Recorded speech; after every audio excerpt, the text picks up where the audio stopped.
Hello guys.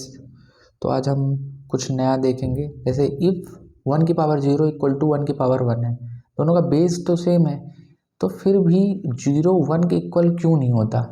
ठीक है, तो इसी चीज़ को आज हम सॉल्व करेंगे। अगर मैं एक इक्वेशन बनाता हूँ, जैसे मैं लिख देता हूँ a की power m1 equal to a की पावर m2। ठीक है, ये मैंने बना लिया। ये बेसिकली आपको पता है दोनों की बेस जो है सेम है, a और दोनों का पावर है m1 और m2। ठीक है, मैंने लिख लिया। और मैं a की पावर m2 को इंटू 1 लिख सकता हूँ, a की पावर m2 इंटू 1। और मैं क्या करूँगा, जो a की पावर m1 है अपॉन में a की पावर m2 लाऊंगा। ठीक है, a की पावर m1 अपॉन a की पावर m2 और इक्वल टू 1 हो जाएगा। ठीक है, यहाँ पे दोनों डिवाइड में है, अगर बेस सेम होता है तो जो पावर होती है वो सब्ट्रैक्ट हो जाती है। तो a की पावर m1 माइनस a की पावर m2 लिख सकते हैं, एंड a की power m1 minus m2 equal to है a की पावर 0 के।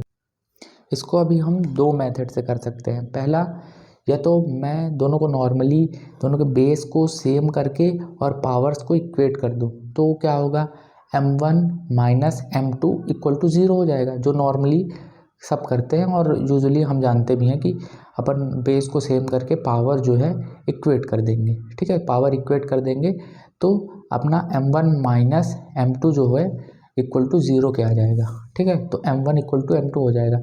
लेकिन अगर ये केस होगा तो पावर तो सेम हो जाएगी, तो हमारा 0 इक्वल टू 1 होना चाहिए। इसीलिए इसको हम दूसरे मेथड से करेंगे, लॉग मेथड से। तो लॉग मेथड में हम दोनों साइड लॉग ले लेंगे बेसिकली, तो ये आ जाएगा m1 minus m2 log a equal to 0।